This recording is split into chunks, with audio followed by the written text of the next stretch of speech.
Estimados colegas, un saludo de parte de Giovanni Arias, CEO de la Agencia de Certificación de Calidad SGCE, Sistema de Gestión de la Calidad Educativa. En esta oportunidad voy a compartir con ustedes algunos conceptos sobre qué es un plan estratégico y por qué es importante desarrollarlo dentro de nuestras instituciones educativas. Definitivamente hoy en día tenemos que trabajar planes estratégicos, es decir, pensar a mediano y largo plazo de qué manera debemos realizar acciones para lograr la visión institucional, ¿no? Y por ello el plan estratégico es importante. Eh, es importante también reflexionar sobre lo que algunos expertos en gestión decían sobre la planificación, ¿no? Peter Drucker decía, en algún momento dejó una frase célebre, ¿no? Él decía, la cultura se come a la estrategia para el desayuno. Y luego de un tiempo, Bill Hewlett del MIT añadió más tarde, la tecnología se la come para el lunch y a la tecnología se la come para el lunch. Es decir, este, la cultura es tan potente que según Peter Drucker decía, ¿no? En el desayuno se devora la cultura, la estrategia, y este experto del MIT decía, bueno, y por la tarde en el lunch ya se está devorando a toda la tecnología. Pero ¿qué nos quiere decir con esto? Y lo hemos visto en muchas escuelas, ¿no? A veces ocurren que nos llenamos de tecnología, pero si el personal docente no ha cambiado su forma de pensar, no se ha capacitado correctamente o no se ha hecho una estrategia adecuada para que obviamente el docente cambie la actitud, que es lo primero que se busca, de nada sirve. A veces planificamos cosas espectaculares, pero como la cultura no se ha cambiado, todo queda en el papel. Y por eso Kaplan y Norton hicieron una investigación en la Universidad de Harvard y después de muchos años de investigación llegaron a la conclusión de que del 100% de las organizaciones que planifican, solo el 20% ejecuta lo que planifica. Y todo esto por la cultura organizacional. Es decir, qué importante es la cultura organizacional y en las escuelas muy poco trabajamos este aspecto de la cultura, ¿no? Ok, entonces, vayamos a los conceptos. Primero entender que la planificación estratégica es una planificación a largo plazo. Pero definamos qué es el largo plazo, porque solemos decir, bueno, largo plazo es siempre 5 años. Y no necesariamente son siempre 5 años. Es decir, dependiendo del giro del negocio, dependiendo del core business. Una organización, digamos, que trabaja tecnología, hablar de 5 años prácticamente iría a la quiebra. Una empresa como Apple, por ejemplo, podría trabajar un plan estratégico máximo a 8 meses, ¿no? Porque la tecnología va cambiando inmediatamente. Una empresa minera probablemente sobre largo plazo sea, digamos, 20 años, 30 años. Entonces, como vemos, el largo plazo depende mucho del core business de nuestra organización. Entonces acá la pregunta es, ¿y las escuelas? ¿Cuánto sería su largo plazo? Entonces, 3 años, 4 años, 5 años. Vamos a considerar el plazo en función de en qué tiempo creemos nosotros que la sociedad está cambiando. Algunos expertos nos decían, expertos sociales nos decían, mira, normalmente hoy en día un plan estratégico para una organización como una escuela o una universidad no debería pasar de 3 años, ¿no? Bueno, se está trabajando sobre ello en base a 3 a 4 años como máximo nuestros planes de largo plazo. Los planes tácticos son de mediano plazo y los operativos son, digamos, los planes que trabajamos día a día. Podríamos decir en la escuela, por ejemplo, que los planes operativos son pues nuestras sesiones de clase, nuestras unidades de clase. Los planes tácticos, los planes anuales de trabajo, y el plan estratégico es aquel plan que nosotros hacemos para desarrollarlo en los siguientes 3 o 4 años. ¿De acuerdo? Ahora, ¿cuál es el esquema de un plan estratégico? Este esquema que te presentamos es un esquema que a lo largo de los años hemos venido trabajando en SGCE y hemos venido afinando, agregando, quitando algunos puntos, coincidiendo también con algunos autores, y creemos que este esquema es el que refleja mejor el desarrollo de un plan estratégico. Como ven ustedes ahí, hay una primera línea que le llamamos nosotros lineamientos estratégicos, es decir, una escuela hoy por hoy debe tener propósito, visión, misión, principios y valores. Fíjense que por encima de la visión hemos puesto el propósito, porque el propósito es una declaración que no tiene un periodo de caducidad como lo tiene la visión. La visión, si bien es cierto, es el enfoque que le damos, el direccionamiento que le damos a la organización, pero recuerda que eso se debe cumplir en un determinado tiempo. Es decir, mi visión de aquí al 2027. Muy bien, una vez que yo llego al 2027, tendría que replantear esa visión, ¿no? Sin embargo, el propósito es un enunciado que nos va a iluminar permanentemente, a diferencia de la visión que tiene periodo de caducidad. Y es importante generar un propósito porque este enunciado servirá para motivarnos en momentos difíciles, complejos, pero también servirá para, en tiempos de bonanza, ¿no?, tener claramente cuál es la ruta que debemos seguir. Debajo, en segunda línea, importantísimo es el hacer un análisis de los grupos de interés, es decir, cuáles son estos stakeholders o grupos de interés con los cuales debemos relacionarnos nosotros permanentemente como organización. Los colegios no son una isla, hay que ver qué hay, qué organizaciones hay en el entorno de la escuela, ¿no? Pueden ser hospitales, universidades, la misma municipalidad, empresas importantes, etcétera, ¿no? Y cómo puedo trabajar con ellos, inclusive incluyendo los padres de familia, porque tenemos que trabajar de la mano con todos ellos. Y los padres de familia también son un grupo de interés, ¿no?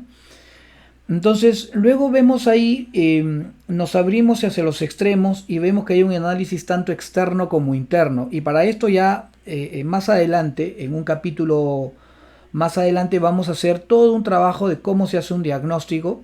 Le vamos a hablar que hay dos tipos de diagnóstico que desde SGC estamos promoviendo. Uno de ellos es un diagnóstico situacional completo, donde se revisan todos los procesos de la escuela y en 2 semanas nosotros te damos como una especie de resonancia magnética de tu organización. Es decir, te damos detalle a detalle qué está pasando con tu organización. Pero también tenemos el diagnóstico FODA. El diagnóstico FODA también es un diagnóstico no tan, digamos, explícito como este análisis situacional que tenemos en SGC. Este es un diagnóstico que además lo conocemos todos en los libros de gestión, vas a encontrar este análisis FODA. Sin embargo, nosotros lo hacemos de una manera distinta, en donde cuantificamos los valores para que sea mucho más preciso el análisis, ¿no? Ya lo vamos a ver en un capítulo particular. Luego que se tiene este análisis, se hace el diseño de la estrategia de la organización. O sea, definimos cuál es el enfoque estratégico, cuáles son los objetivos estratégicos que vamos a desarrollar para el logro de la visión y acuñar nuestro propósito. Pero aquí algo importante.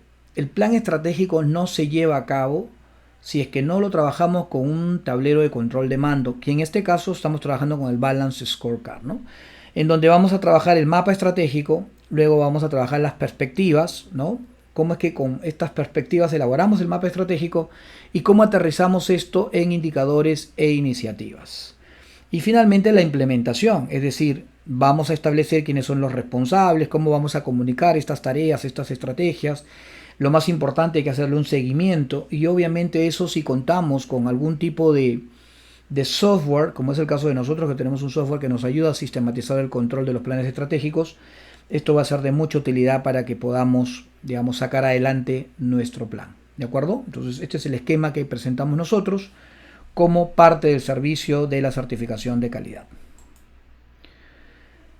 Es importante que para desarrollar estos lineamientos estratégicos y garantizar una educación en igualdad de oportunidades para todos, debemos hablar del acceso que deben tener todos los estudiantes a una educación de calidad, ¿no? La equidad, el aprendizaje, la calidad y obviamente la financiación.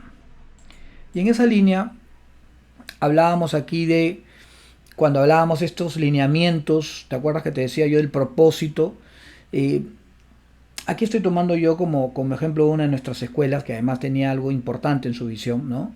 Dado que este video obviamente es para esta organización, por eso que hemos tomado de ejemplo su propia visión. Y aquí, por ejemplo, el propósito, ¿no? Hay que definirlo. ¿Cómo definimos el propósito? En razón, si es un colegio confesional, del carisma. Y como ven ustedes ahí, nos falta redactar el propósito porque las escuelas no están acostumbradas todavía a definir un propósito, ¿no? Sin embargo, la visión es contundente, ¿no? Esta visión tiene varios puntos de exigencia. Nosotros siempre recomendamos a las instituciones que pinten su visión y cada color debe tener la exigencia de su visión, ¿no? Por ejemplo, vamos a ir a su visión. Esta visión, por ejemplo, tiene diferentes colores y cada color representa una exigencia. Por ejemplo, una de las cosas que marcan en la visión es que van a consolidarse como un agente líder en la evangelización de los estudiantes. Ese solo punto, hay mucho por hacer ahí, ¿no? Y mediante los procesos educativos inspirados desde la pedagogía de luz y verdad, que es una pedagogía de la congregación, que eso no lo tiene cualquier escuela, que responda a la problemática de un mundo tecnológico, globalizado, orientado desde la virtud. Otra exigencia más, para que tenga un proyecto de vida a través de una educación integral de calidad enmarcada en la verdad. Otra exigencia más. Si te das cuenta que cada color trae una exigencia. Hicimos un ejercicio con los profesores de esta escuela y, por ejemplo, a raíz de, digamos, la pedagogía de luz y verdad con los que ellos cuentan, o sea, tienen un modelo pedagógico propio, ellos definen este propósito como un ejercicio, ¿no? Todavía no está oficializado, pero ellos ponen lo siguiente: formar personas íntegras a través de la pedagogía de luz y verdad. Eso los va a iluminar siempre. Eso nunca va a pasar de moda en los colegios dominicos.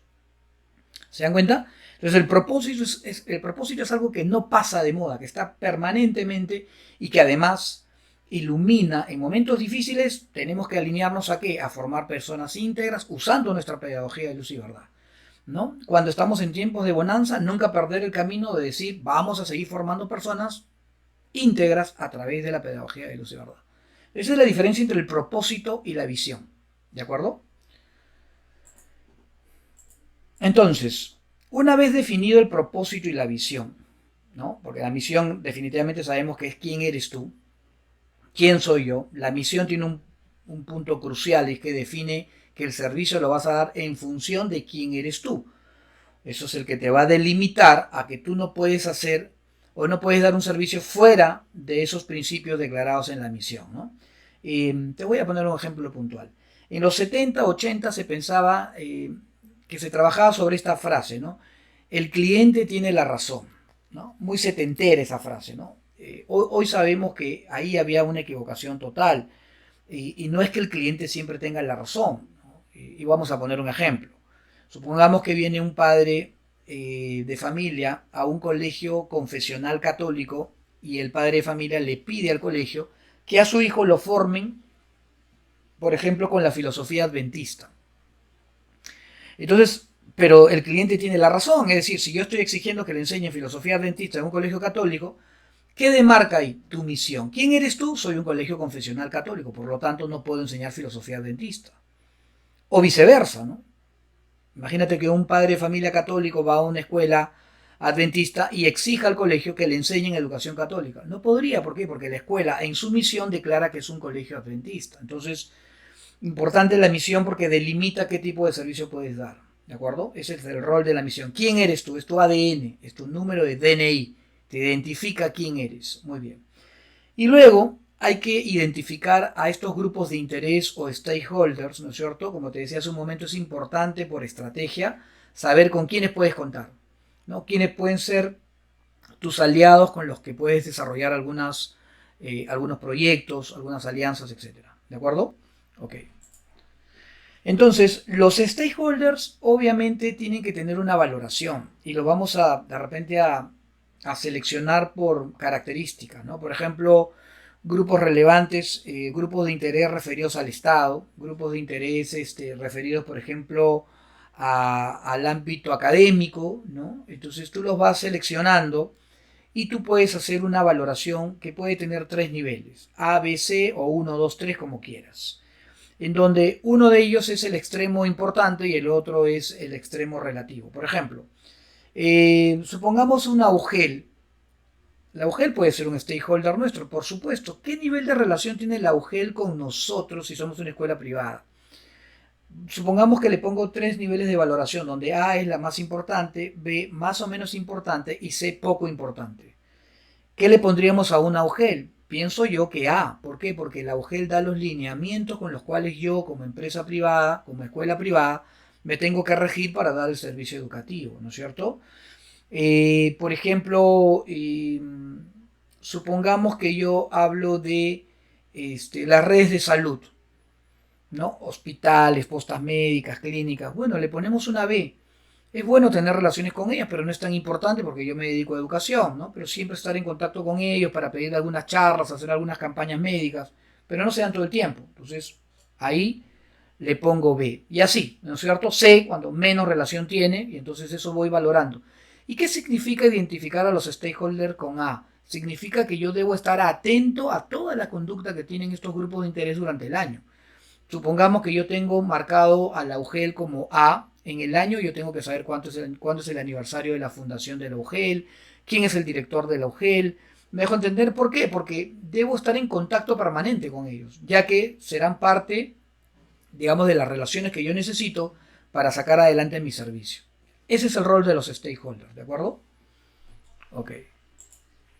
Entonces, ahora vamos a entrar al análisis FODA. Como yo le decía, este es un capítulo aparte, ¿sí? Entonces, todos estos primeros minutos hemos hecho una pequeña introducción para el tema de conceptos básicos de planeamiento estratégico y ahora le vamos a dar todo un capítulo completo para definir cómo se desarrolla un análisis FODA, ¿sí? Entonces, los esperamos en el siguiente capítulo para hablar exclusivamente del análisis situacional del análisis FODA. Gracias.